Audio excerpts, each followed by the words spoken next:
It is time, yet again, everyone, to get into another one of my 2026 NFL Draft ranking videos. Today, we're going to be taking a look at my top 10 edge rushers in this year's draft, and the edge class is pretty interesting. We have a couple of guys who are linebacker slash edges who are really good, really versatile players. We have a couple of hidden gems, and nobody in this edge class I would really say is bad by any means. They just have different strengths and weaknesses. Today, we're going to be getting into all of that. It is time, yet again, everyone, to get into another one of my 2026 NFL Draft ranking videos. Today, we're going to be taking a look at my top 10 edge rushers in this year's draft, and the edge class is pretty interesting. We have a couple of guys who are linebacker slash edges who are really good, really versatile players. We have a couple of hidden gems, and nobody in this edge class I would really say is bad by any means. They just have different strengths and weaknesses. Today, we're going to be getting into all of that. And for me, this list is going to start off with my number 10, Malachi Lawrence out of University of Central Florida, and a guy that I give the gem icon to. If you guys saw that in the last video, started adding it. Gem basically means they are a stud.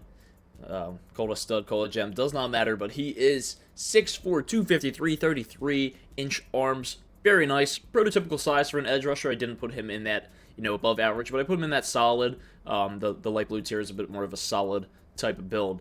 Then he is 23 years old with 5 years of experience. I do believe he played all of the seasons at UCF, if I'm correct. The draft value for him is around 5 to 6. I could see him going as early as round 5, but 6 is probably the prototypical area where I would see him go. Edge 3/4 is more of his role, and he is a bit more impactful as a utility rusher, put in for certain downs, used for certain pass rushing schemes. And yeah, let's just get into some of this stuff before we talk about any of that anymore. The athletic tools, A- with the speed. He is a very fast guy, especially for his size. A-, notice that a lot on film. B+ excel. He's able to use the get off and bend that he does have to push past tackles, and if he's getting like double teamed off the edge, he's able to push past them. A guy that they know he is like not undersized, but he's pretty much a prototypical size for an edge rusher while being a little bit smaller, which allows him to be quicker. So that is something that you definitely notice on the film. And yeah, I could end up seeing him be like an edge 3 type. Like I don't think that's impossible at all. He's gonna start off as an edge 4, totally makes sense, but he can definitely climb the rankings, and I can see a bit more of an impact coming from him as the off the edge. But gonna need to use him as a utility rusher. That's gonna be very important. So you got the B agility there, solid. Play strength, solid. But all around, you look at a player like Malachi Lawrence, and I look across this board, I'm like, damn, he doesn't really do anything that bad. Like, yes, the play strength, the anchor, and the coverage, and some of the diagnostics and tackling, that can be worked on. That's pretty important as well for a pass rusher. But outside of that, he's got great speed. He has a great moveset, a great kind of tool bag, I would say, that he can use to his advantage. So the B get off, B bend. He is decently bendy, while still not being too bendy. He more relies on the speed that he gets off the snap to be able to push tackles over, to be able to swing them using his body, using a counter move. He is a very interesting prospect to watch, and I really liked him. A lot of people aren't talking about Malachi Lawrence, but he's a guy where I'm like, all right, he's going on the fringe top 10 area for me. A lot of people have him more in the top 15 range, but yeah, he's top 10 for me. With the bend, very nice. The get off, he gets off decently fast, can work on it. For his size, he should be able to get off pretty fucking quick. The power moveset's fine. Finesse moveset is really nice, though. He's able to use the excel and the speed to get off easily, swing tackles over, like I said before. And he's got a decent amount of pass rushing moves that he pulls out of his arsenal to use against tackles. And I do think that's going to end up translating to the NFL. It may end up taking into year 2. You may end up seeing it closer to year 3. But I do think Malachi Lawrence will be able to transition. The pro comp I end up giving for him is Boye Mafe on the low end, which would totally make sense. Boye Mafe, I believe, still on the squad, unless he just went and signed a contract in free agency. I'm not sure. But he did really nice, especially for that Seattle team when they went on the Super Bowl run. So, like that as a low-end comp, I feel like by year 2, year 3, you see at least Boye Mafe out of him. And if not, if he takes that next step, that would come mostly with getting the get off in the bend, and his moveset's nearly perfected. Like, you got to work on that because he doesn't have the best coverage in the world, so he's going to be playing primarily as a rusher. So get the play strength up, get your get off, bend, power move, get all of your pass rushing tools as perfect as you can. And you're talking about that Josh Sweat level. I'm talking about when he was playing at his best for the Eagles, when he's playing just this past season for the Cardinals, a very, very underrated pass rusher who has some great speed, has some great tools, and then kind of works around it with everything else. Like, doesn't have the best coverage, but it doesn't really matter because he's primarily an edge rusher. So that is what I do see out of a guy like Malachi Lawrence. And I think then we can talk about the anchor. You know, the anchor can be worked on a little bit while still being pretty good for his size, with being 6'4", 253. He's got fine anchor. Should be able to anchor and lock himself down more, not get knocked over by big time tackles, but being a little bit undersized for the position while still being, you know, he is a really nice size. I like that as for his measurables as far as they go. But yeah, definitely could work on the anchor. You could see him bulking up. I think that is definitely possible, and it's probably a good idea. But at 253, 6'4", I feel like that's pretty good. And then block shed's fine. He should be able to diagnose some of these plays a little bit better with the diagnostics. So I really wish he would be able to get better on that front. I think that would get him closer to that high-end comp that I put on him, or that high-end potential grade, which, you know, I will say could even be higher than 82. Could be up to like an 85 range. I may end up tweaking that personally. So then you got the C+ tackling. Got to work on the tackling. As an edge rusher, you should be able to tackle pretty decently, at least with a B or so grade. And the coverage is nothing really to worry about unless a team really wants to throw him out in pass coverage. But what you're getting with a guy like Malachi Lawrence is primarily a utility edge rusher, an edge 3-4 type, who, just like Josh Sweat, finally got that opportunity and developed into an edge 2, and has even signed with the Cardinals now, and is basically their edge 1. I could see a similar type of thing coming from Lawrence, although I do project him closer to the edge 3 role. So that is what I have to say about Malachi Lawrence, and if you guys have not checked out his film, go and check it out. A very shifty, dynamic, speed rushing threat, whilst not having the craziest bend in the world. He has a decent amount of moves to dive into, and to be able to use that paired with the speed, paired with the size. It makes for a pretty fun pass rusher in general, and I think whatever team gets him, you'll look at the draft and you'll go, ooh, all right, the team got Malachi Lawrence. You're like, all right, this could be something fun. This could be interesting. It really depends on that fit as well for a guy like him, but he's pretty experienced at 23. Played for 5 years in college, so the 6.50 grade I give him, that is pretty decent, with a 70 impact grade and 82 potential grade. So I think he's got an at least solid floor, and I think he's got a pretty decent ceiling. So that is all for our boy Malachi Lawrence, as we will head to our next player. If I can only move the slides. There we go. And this is Zion Young out of Missouri. Yes, he does have some injury concerns, but look past that for a minute. Look at that 6'5", 262, 33-inch arm frame. Absolute beast. And he's younger than our boy Malachi Lawrence that we just checked out. Although being somewhat similar on the spectrum for my overall grade, only a .10 difference, I do think what you're getting out of Zion Young is a lot different than what you're getting out of Malachi Lawrence. First of all, you look at the frame, you're like, damn, all right, that's more of like what you really want to see out of your pass rusher. You want them to be pretty decently sized. It does depend. Maybe you want them a 6'3", 6'4 frame, and to be able to get off really quick, and to be able to just like be an absolute speed demon. No, Zion Young isn't like that, but he does have speed. I will say that. Played formerly at Michigan State. Like I said, 22 years old, projected around rounds 4 to 5. Round 5 is typical where I would see him. And I do think when he gets into the league, his role starts out as an edge 3 with a rotational starter, somewhat similar to when Za'Darius Smith was drafted. Although I don't personally see a level of play out of him that gets to Za'Darius Smith. Like, him in his prime was maybe getting to a 90 overall potential grade in my book.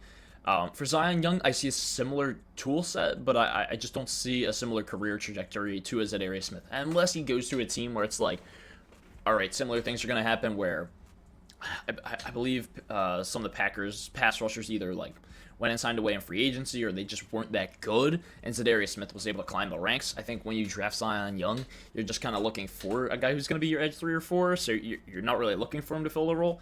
But I do think with some time and with honing his abilities a little bit better, I do think he could reach that. He's got a solid floor with a 74 overall, and then with the 84 overall potential grade, I do think he could get and climb the ladder. But will he be a Za'Darius Smith? No.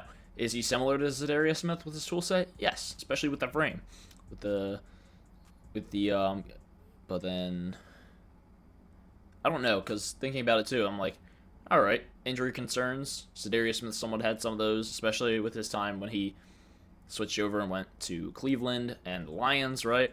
So I'm like, all right, how similar are Zion Young and Za'Darius Smith? That is a question. So checking Out some of the grades for him, though. The athletic tools, you get a B plus for the speed, a B for the excel, a B minus for the agility, and a B for the play strength. So solid overall athletic tools. He is decently fast, although I said he's not the fastest in the world.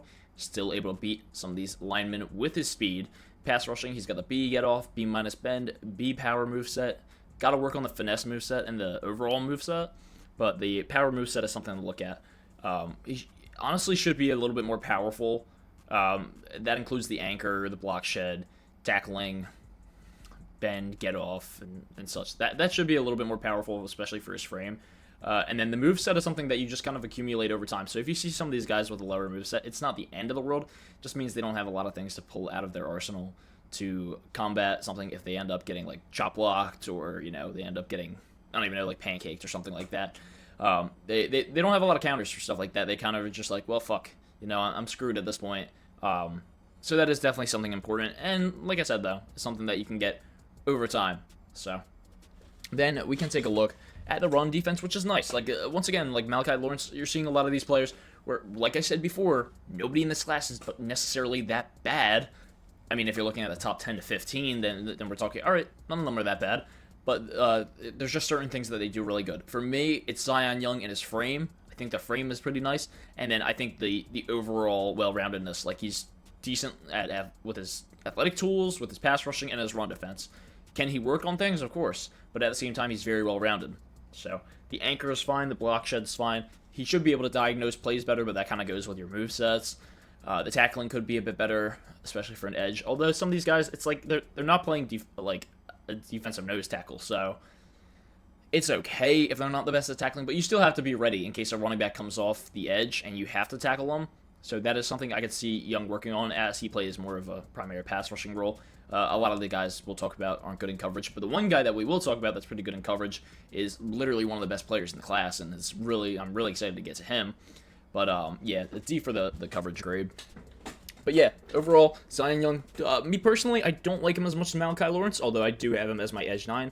Don't want to be too biased there and, move players around because of my personal things. But I do see combining these grades all together, we get a very nice grade, a 6.60 out of him. And like I said before, could he be a Zadarius Smith? Yes, it's a possibility. I kind of wish I put a low-end comp on there for him, but still, at the same time, he compares very similarly when it's talking about like a role/skill set type of pro comp for him. But yeah, Zion Young, my edge number 9 in the class, very well-rounded guy. And just watch out for the injuries as well. I do believe throughout his time at Michigan State and Missouri, he suffered with a couple of those. So as we get to my edge number 8, and I so badly wanted to move TJ Parker up. I love Clemson. I'm like a big fake Clemson fan. Like, I'm not actually a big fan of them, but I do like their players, and I like seeing them come out. Like, I like seeing Blake Miller this year. I like seeing Pete Woods. Cade Klubnik, I'm actually a really big fan of, despite the hate that he's been getting throughout the draft process and stuff. Not the hate on his character or anything, but, just overall hate on his traits and stuff as a player. TJ Parker, it was the same thing. Clemson had such a down year, and I think something that also ended up affecting them was the fact that people knew coming into the season, or like coaches knew, that TJ Parker and Pete Woods would combine to be one of they were both projected to be first rounders. So teams would see them and they would end up double teaming TJ Parker. They would end up double teaming the shit out of Pete Woods. And it led to way less opportunities and way less ability on film overall to just be like, oh, okay, I can really like see the type of player they are, because teams would just be watching them constantly and preparing for these first round guys to come out and, or they wouldn't even end up double teaming them. They would end up throwing out screens out there. They would end up throwing the ball more, just like, and getting the ball out quickly, running like RPOs and shit. So that is the thing, and that's why I give TJ Parker such a high potential grade, because I don't really think we've seen the best of him, and I do think we've seen that previous season at Clemson where he looked really dominant and looked fucking awesome. I want to see how he ends up transitioning to the NFL, and I could see it seem like the Buffalo Bills taking him, where he learns behind a guy like Joey Bosa and becomes something really special. My pro comp for him is Bradley Chubb, although I'm not talking about Dolphins Bradley Chubb here. I'm talking about prime, playing for the Denver Broncos, looking pretty good out there as an edge 2/3 guy. He is 21 years old, so very young, only 3 years of experience at Clemson. I would still take that. He's very raw. The overall impact grade, the floor, 75, so you're getting a player that you know is going to be somewhat decent. And we haven't even talked about the frame yet, but 6'4", 263, similar in the way we talked about with Malachi Lawrence. He is a bit of a smaller guy, but the measurables are completely fine, except he doesn't have the same level of speed. He is kind of better on different things, and that comes more with his moveset, as you can see down below. That comes more with the anchor, that comes more with the block shove. So we will talk about all of those things, of course. But rounds 3 to 4, I project him. Man, before the draft, or before this entire college football season went by, I would have been like, yes, TJ Parker, this is a top 5 to 10 pick. And I still see the potential there, man. I want to talk about him more. I want to move him up my list, but I just can't do it because it's just not showing up on film to me. But I am a big fan of his. And round 3, I can end up easily seeing him going. I could see him end up going in the back end of round 2. But my value personally with the 6.70 grade puts him more around 3 to 4. Edge 2 to 3. He can easily, by year 2, be an edge 2. I think that's maybe more of a year 3 thing for him. Rotational starter, that's kind of the role that I gave him. And then, like I said before, Bradley Chubb.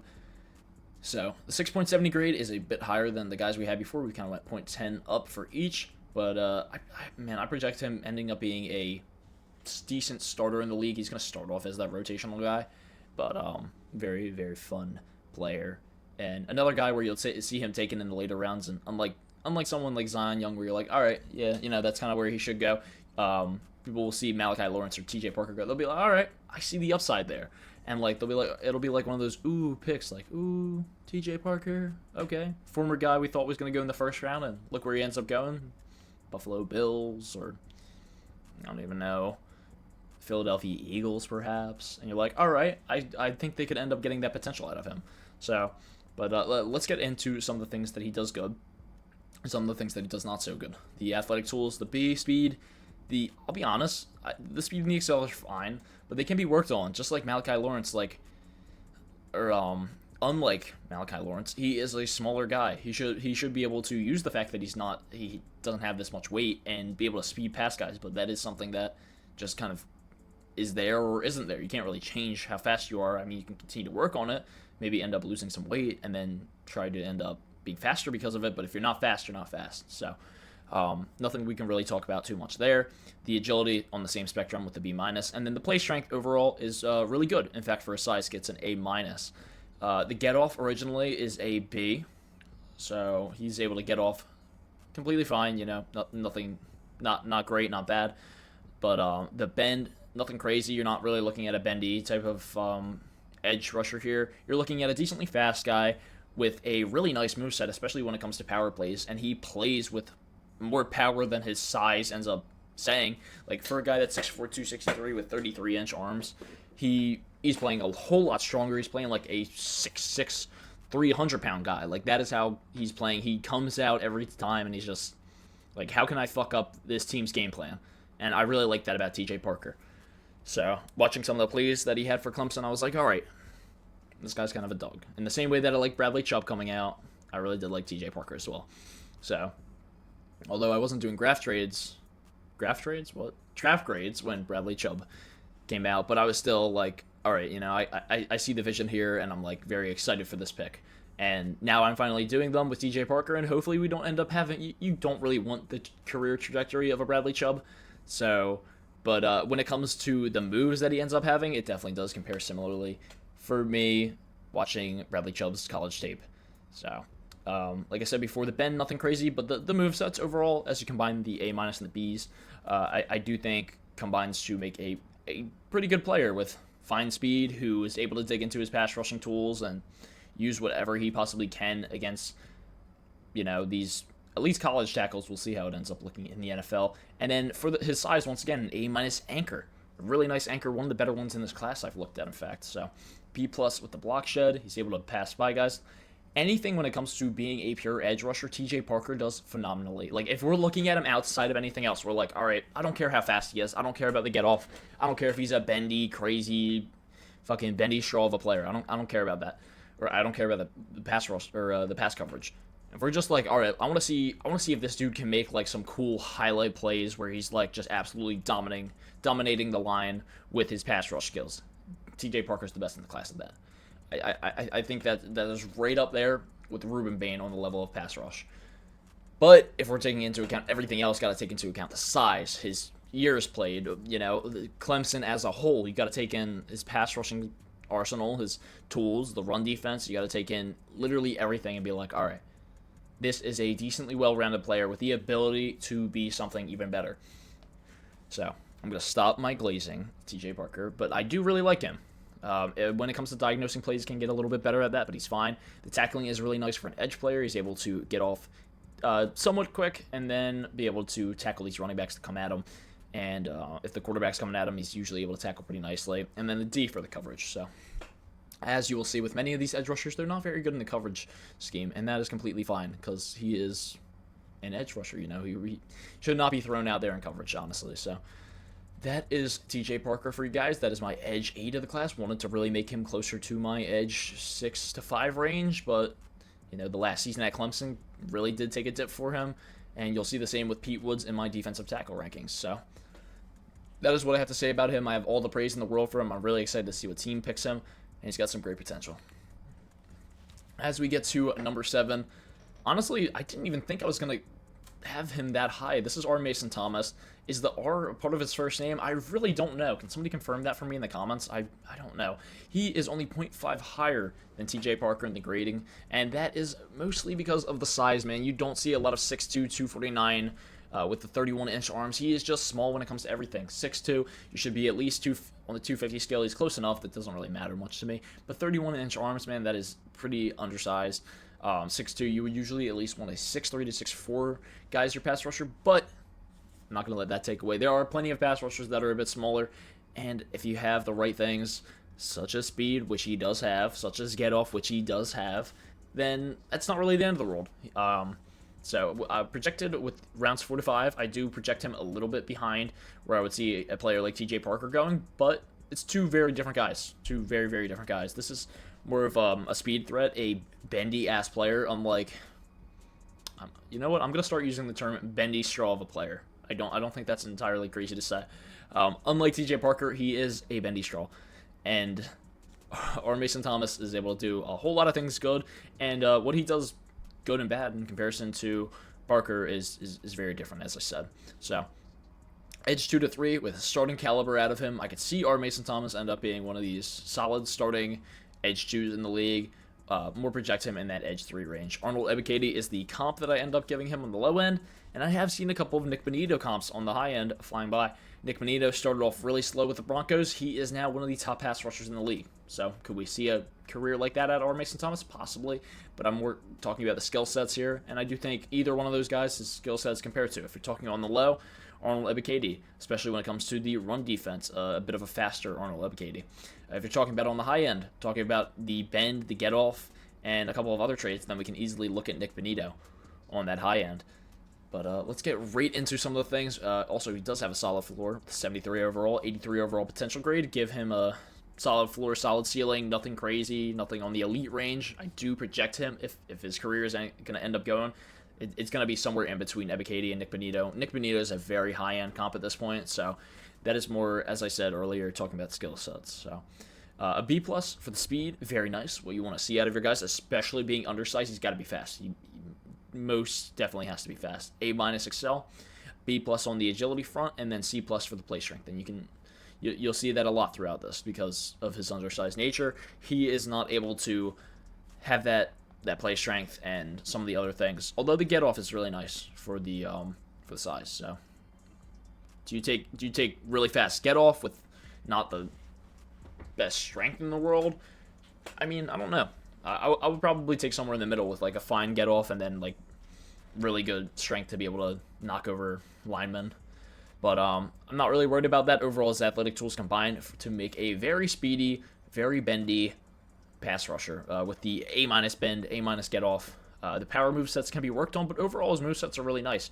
The finesse movesets, as should be for a player with great bend and get off, are really good. Really, really good. The most, like, all of these, just taking a look at pass rushing and athletic tools alone, it looks very nice. And he does stand up.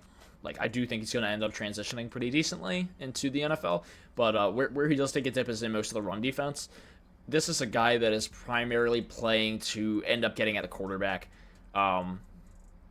He's not really, like, say a speedy running back's going by him. All right, yeah. Is he going to be able to chase that guy down? Yes. Is he going to be able to get to him off the first step? Probably not, especially for being undersized. It's going to take him like a minute because he's going to be speedy, but he's going to have to get past that first level to then get to the next level. And by then, the running back's probably way past him. Can he chase the running back down the field? Obviously, he can, but at the same time, it is that initial kind of block shed that is really important for a pass rusher. So the C for the anchor, you kind of expect that for the height, weight, arm measurables. But then looking at the block shed, not the best. He's not the best at diagnosing plays, which makes it hard.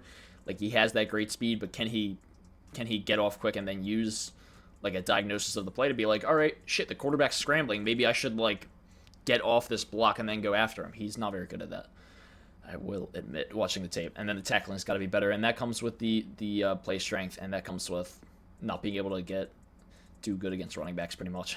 Not the best. But when it comes to getting off the initial block and going after a quarterback who's sitting in the pocket passing downfield, R. Mason Thomas is most definitely your guy. If you have a minute and you're like, all right, I need a solid guy to be able to get to that next level, R. Mason Thomas is going to be able to push past that tackle and be like, all right, I have enough movesets in my tool bag to be able to knock this quarterback down and even try and force a fumble out of him. So that is something fun. And then just like a lot of the guys, as I described before, D on the coverage front. R. Mason Thomas, kind of a polarizing player, but I do think he will end up being fun in whatever team picks him. Another guy that could fit very well on the Buffalo Bills, right there pairing with the Arkansas defensive end they picked last year, Landon Jackson, who was a very fun player while being very polarizing at the same time. R. Mason Thomas, somewhat similar, but I do think if you get the full potential out of both of those guys, they could be a very fun pass rushing duo. And yeah, that's all I have to say about him. A player that I ended up liking a lot more. You'll see a couple of these guys that I was originally like really low on R. Mason Thomas, and then I was like, all right, somewhat decent. A lot of guys in this class where you really got to watch them and then be like, all right, I like what I'm seeing out of them, and he is one of them. As we get to my edge number 6, really debated on even pushing him down a little bit because of the large amount of injuries at Miami, and that is Akeem Mesidor. Although he has moved up a lot of draft boards, I'm still not as high as other people are on him. I have a couple of guys above him on my board. 6'3", 259, so we're talking about a little bit bigger than our previous guy. With that, you know, once again, pretty undersized. An older guy at 24 years, was a super senior in college. 6 years, also spent some of them at West Virginia.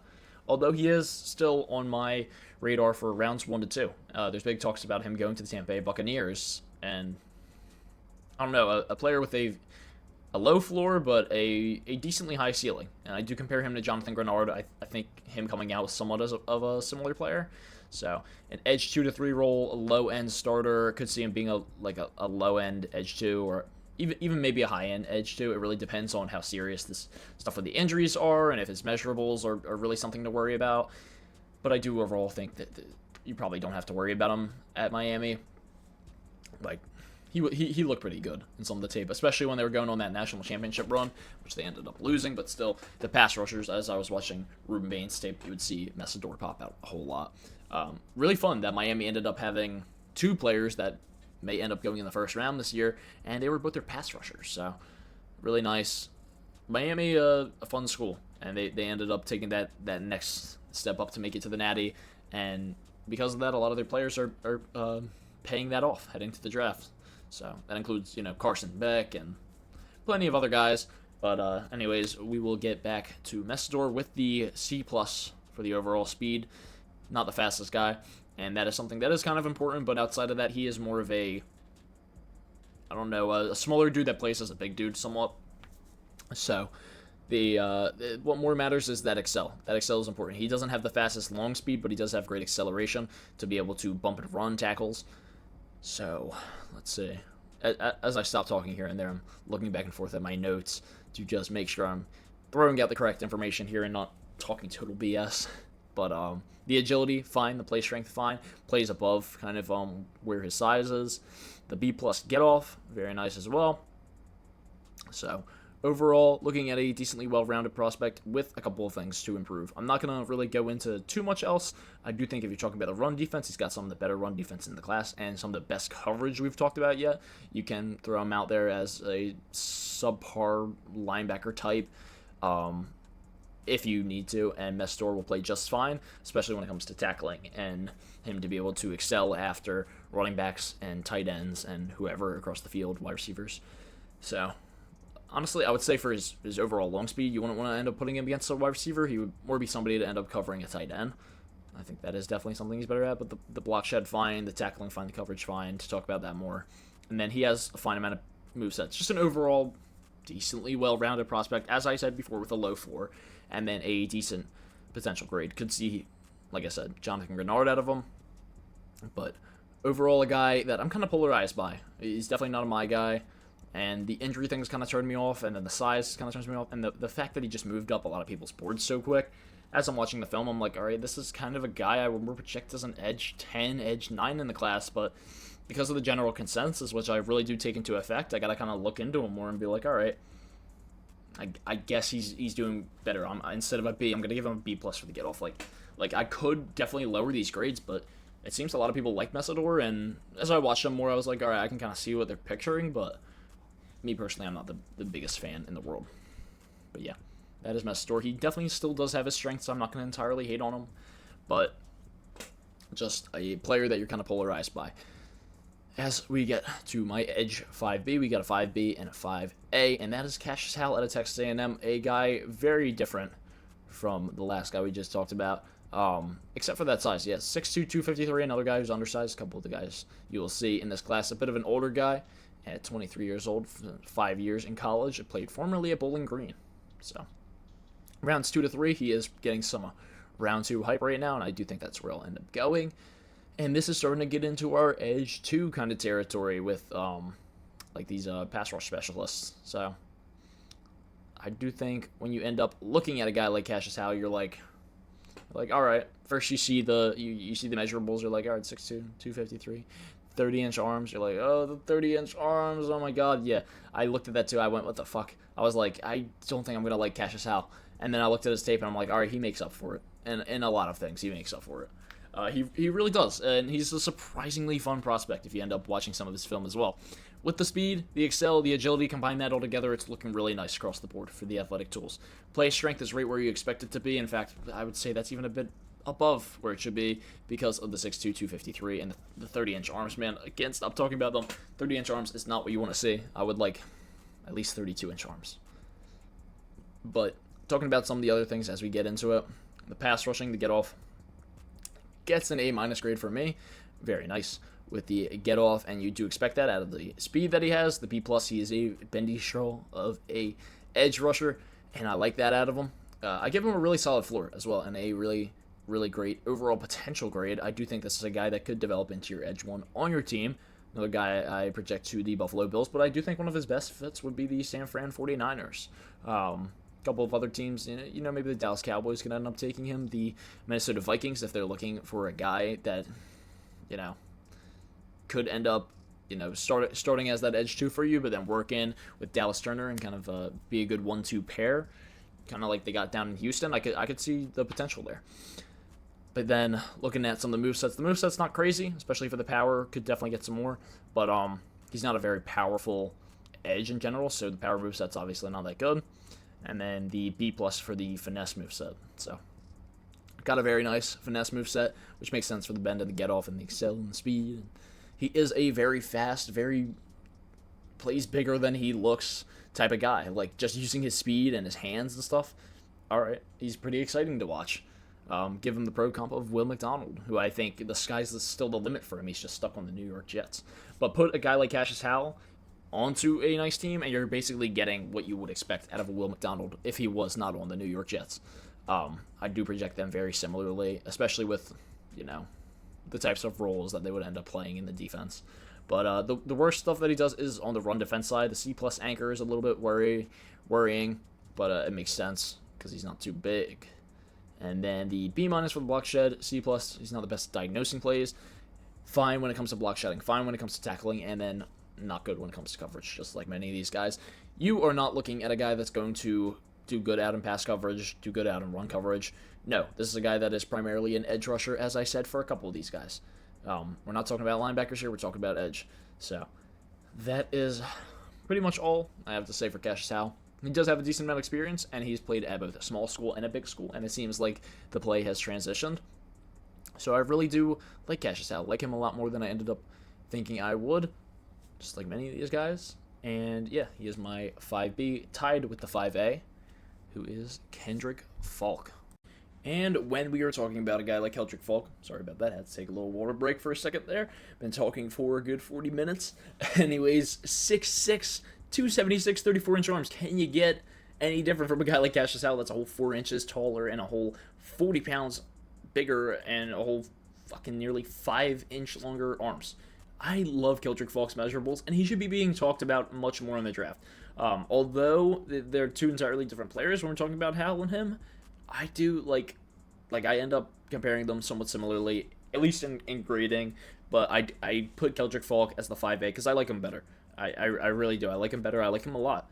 A guy that was close to putting a stud tier on, and at first, I know I've said this several times, I did not like him that much going into this. I was like, all right, as the public talks about him, you're like, all right, he kind of fell out of the first round. He kind of fell off a decent bit. No, his play did not fall off. People just stopped talking about him.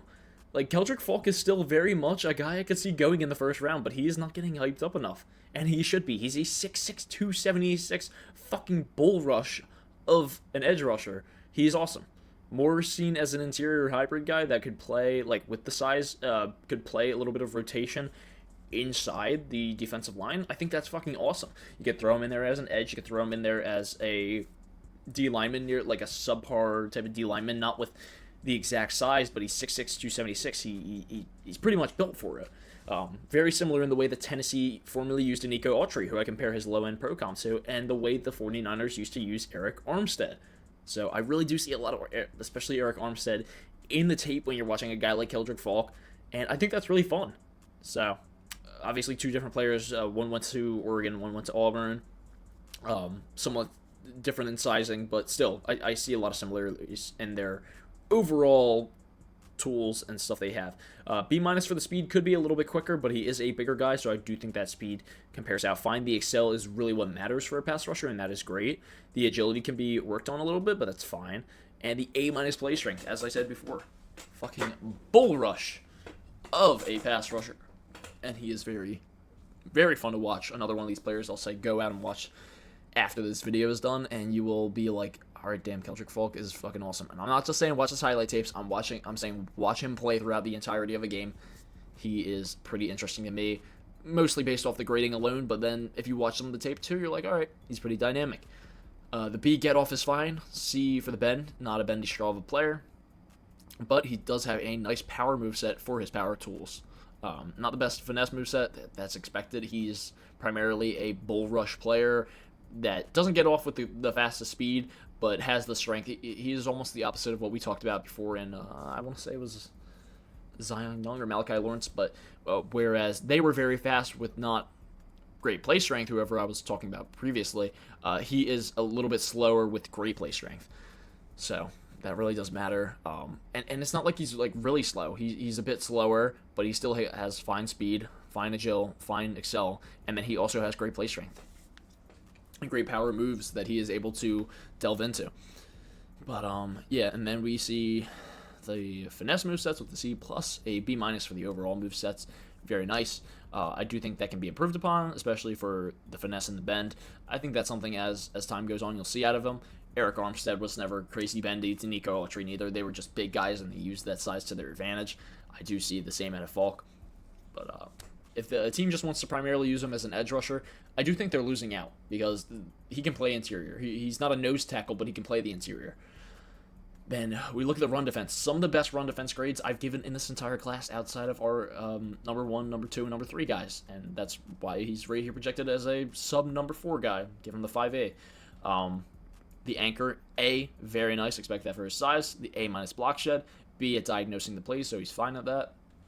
B plus tackling, and B coverage overall.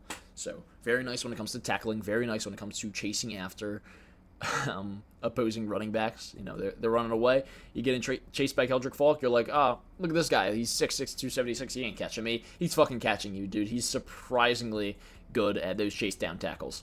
And then surprisingly good at coverage overall. So you're like, all right, look at this big ass dude. He's an edge. He could possibly play D line for you. Oh, I bet he's not good at coverage. He's good at coverage too. So you guys see why I'm starting to hype Keldrick Falk up, and it's a guy where due to my grading, I have to put him at 6.95. But I wanted to, especially off the size, put him more in that 7.05 range, which bumps him up to possibly being a round 1 prospect. So, really like him. Whatever team gets him is getting a flexible player that they can move inside or outside, and he can also play great coverage. So, I really like Keldrick Falk out of Auburn. If the Dallas Cowboys get him, I will kill myself because I'm an Eagles fan, and I want to see him end up going to a team that's going to use him nicely. Although, they may end up using him nicely. I don't want to see it. I want to see some great things out of Keldrick Falk, and I'm just hoping it's not on Dallas, where he has been previously projected to go, whether that's round 2 or round 1. But that is all for Keldrick Falk. Sort of one of my guys in this class, although this is kind of where he's projected, so I am not throwing the stud icon on him. If I was talking him up a little bit more, I might think about that, but that is all I have to say about my GOAT. As we get to linebacker / edge, yes, this does not mean he's my LB3. This just means he's my edge 3, but he also plays as a linebacker. This will be the same thing for the next guy we're going to talk about. And that is David Bailey. And I really thought I was going to end up throwing him in as my edge 2, and then I watched the next guy's tape, and I'm like, holy shit. I was watching linebacker tape for him. Fucking linebacker tape. And I was like, look, this dude is an edge rusher, alright? So I can't wait to talk about him. But anyways, we'll get into David Bailey first. Guy coming out of Texas Tech. I didn't even know this, but he formerly played at Stanford. He was solid there. Ended up transferring around his junior season to Texas Tech, and then has been playing there since. Played pretty nicely. Was able to work alongside Jacob Rodriguez, one of the top 5 linebackers that I have in my class, or in this overall class, and Lee Hunter, a defensive tackle who's really, really high potential, high ceiling. And those 3 guys able to work together on that Texas Tech defense were really fun to watch.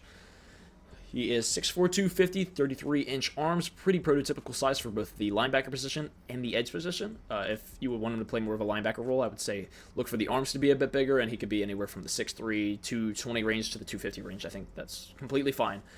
When you get him, you're getting a guy with a bit of a lower floor, but a massively high ceiling, with the 73 impact grade and the 90 potential grade.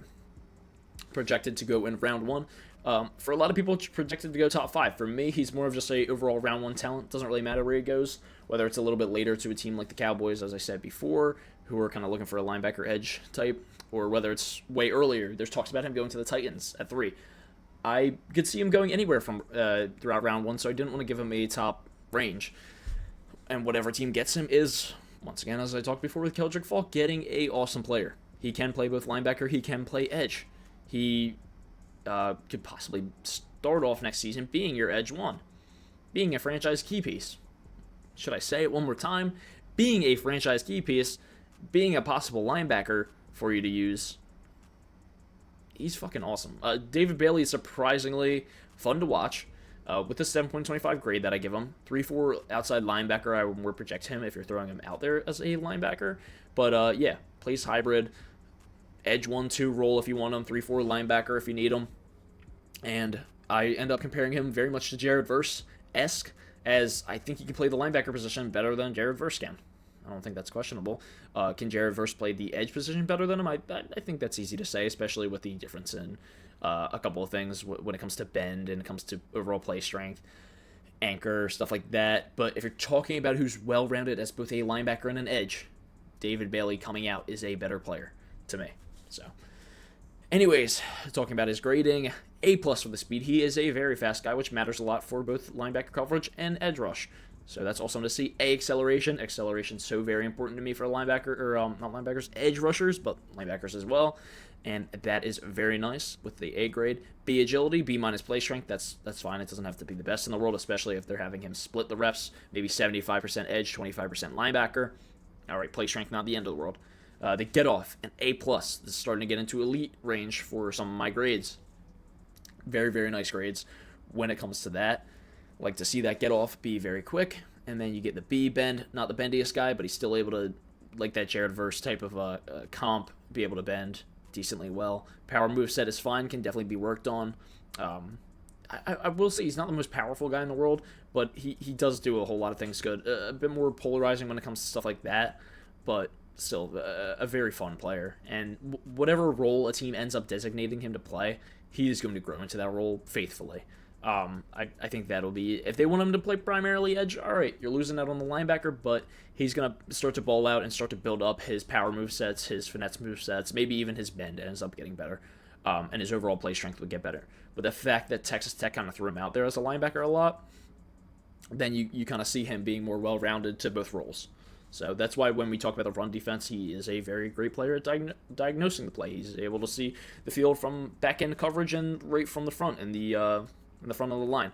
So that is that. Talking about that, the C- movesets. Overall, the movesets I give a B grade. I'm not trying to hate on it too much. The anchor, give it a C grade. Can definitely be improved upon, but as I talked about before, they were using him as the linebacker a lot, so the anchor's nothing crazy. C+ for the block shed, B+ for the diagnostics, and that is just diagnosing the player overall. I think he's pretty damn good at that. Tackling is B, can be worked on, and the B- coverage is fine. So, overall, I think a lot of people are talking about David Bailey right now, but man, he is a fun-ass player, and I see why teams could end up seeing him go early on to the New York Jets, although I do project some guys better than him. Those are the two next guys that we're going to talk about that could go both 2 and 3 or 2 and 4. So, but overall, I do think David Bailey, no matter where he goes in the draft, the team is getting a stud out of him, and he's one of the best edge rushers that I've watched in the past few years, at least when it comes to seeing that potential.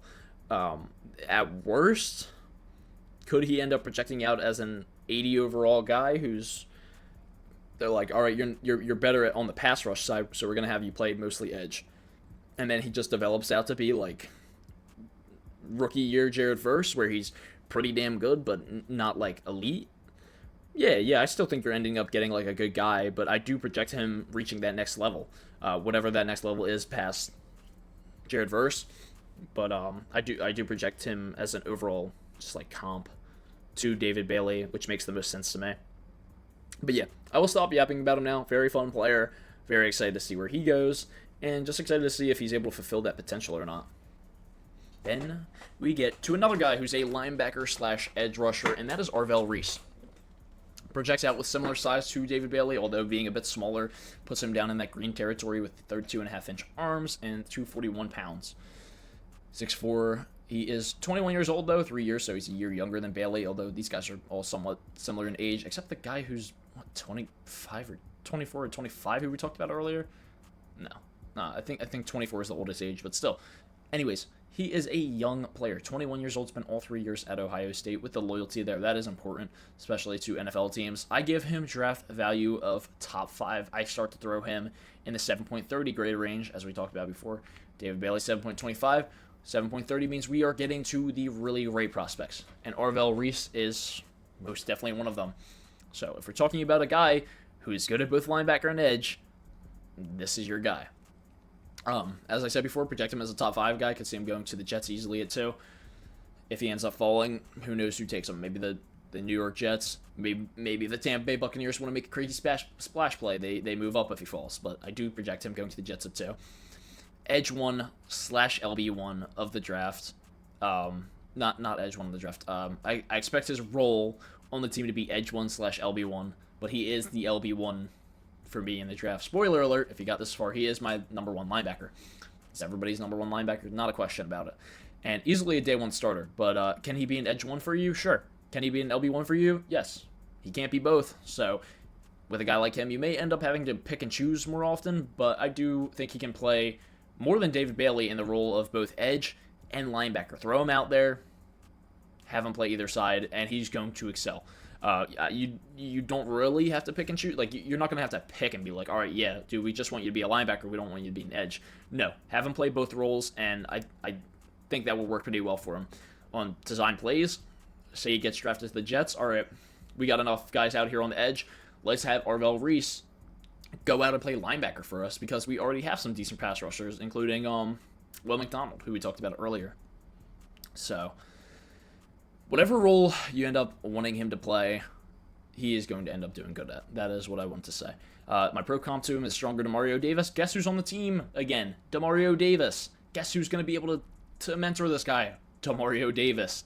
That's pretty fucking awesome, and I do project him with a decent impact grade. 78 overall, he's got a great floor, and he has amazing potential to be one of the best linebackers in the past few drafts, as the past few drafts, I want to say, haven't even been good at the linebacker position Orville Reese exceeds all expectations that you think of when you're talking about both a linebacker, talking about an edge rusher, and this is a guy.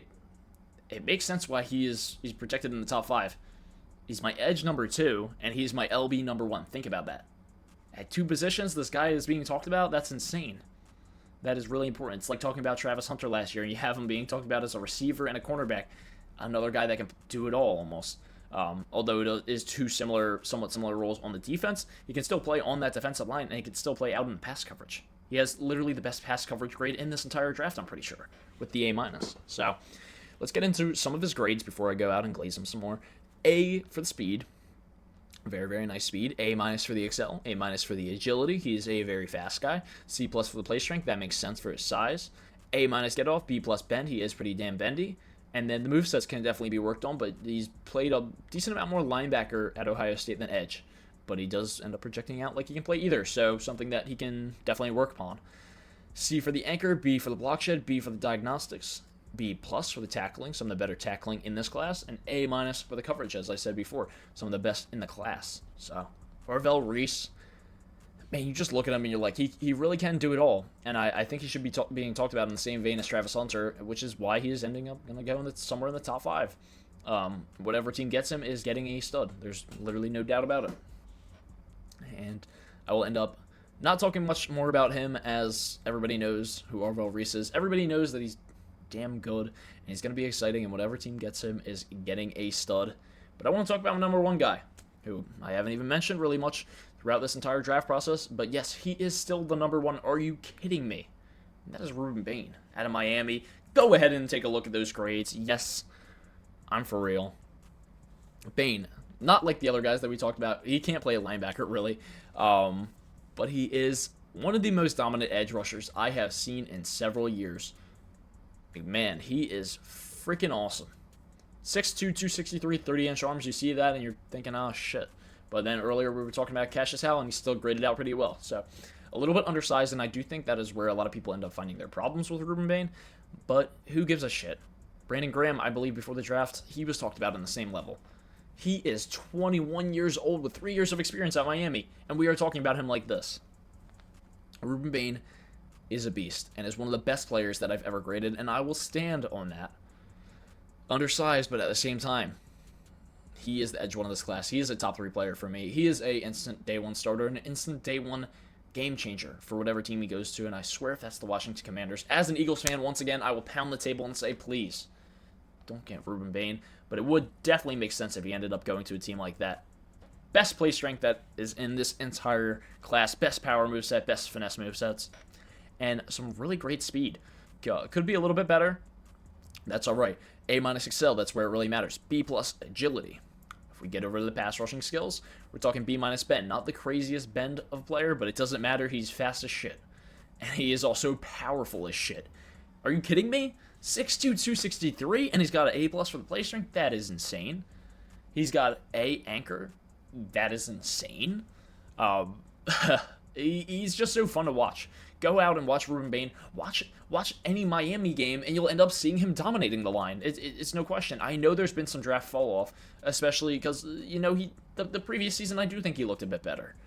But who fucking cares, man? That's Rueben Bain right there. That is as blue chip of a player as you can get in this class.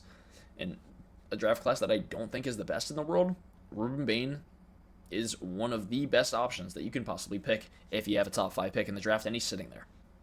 80 overall, give him a very solid floor with a 97 overall. That is getting close to generational level grade. I do not have him in the generational. That would be closer to an 8.0. I do believe if you're getting to the 7.85, 7.9 to the 8.0, that is like a generational player level. I would grade out certain guys like that. In previous years, if you're talking maybe Saquon Barkley, if you're talking Jeremiah Love this year, he gets kind of compared to that. Genty, I would say previously, got up there in comparison. In my last year's rankings, Bijan Robinson, plenty of other players. But not too many, because generational is really something we give to the best of the best. I haven't given it to any player yet. But Rueben Bain gets up there. Definitely the best edge rush player that I've ever scouted personally. And yeah, let's get into some more of the things that he does so well. The movesets overall are great. Best in the class, as I said earlier. The get off is some of the best in the class. The bend is still really solid. The play strength is the best. The anchor is some of the best. The block shedding is really nice. Diagnosing plays is nice. B plus for the tackling, and then C minus for the coverage. Man, Ruben Bain, a young player, one of the younger players in this draft. Let's just go back up. All right, Arvell Reese, young as well, both very exciting. 22, 21, right there with Keldrick Falk and Arvell Reese. But then we're talking 23, 24-year-olds up here. Malachi Lawrence is one of those 23-year-olds I was talking about earlier. But 21 years old and a very young 21 years old. You get this guy, he's going to change your franchise. There's no doubt about it in my mind. And if he ends up not being what we end up expecting out of him, I could end up seeing the more low-end comp of a Brandon Graham. But if we're talking about Brandon Graham, he's a multi-time Pro Bowler who also was an All-Pro, I believe. Won 2 Super Bowls.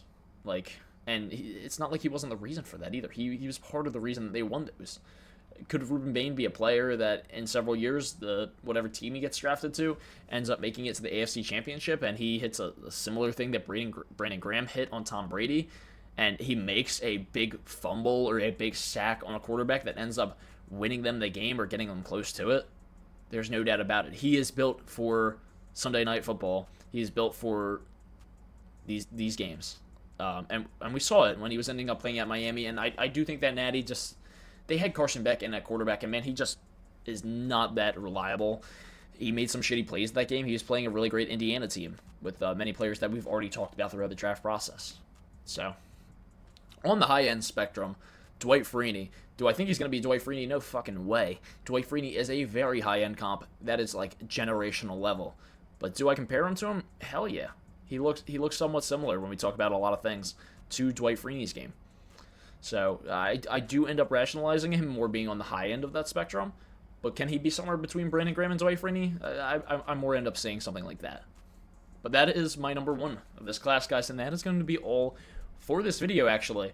This one a bit of a longer one, but I hope you guys were locked into your seats for this, and I hope you guys all enjoyed this as much as I enjoyed making it, as much as I enjoyed doing the grades. And if you guys are still here all the way at the end, feel free to like and subscribe, as I said earlier. And I will see you guys all for my next rankings. That is going to be the top 10 quarterbacks in this class. Corner, not quarter. And yeah, draft season is upon us. The NFL draft is in about 2 weeks or so. And yeah, we got to get these grades out. So I will see you guys all for the next one. I'm going to go work on some right now. Peace.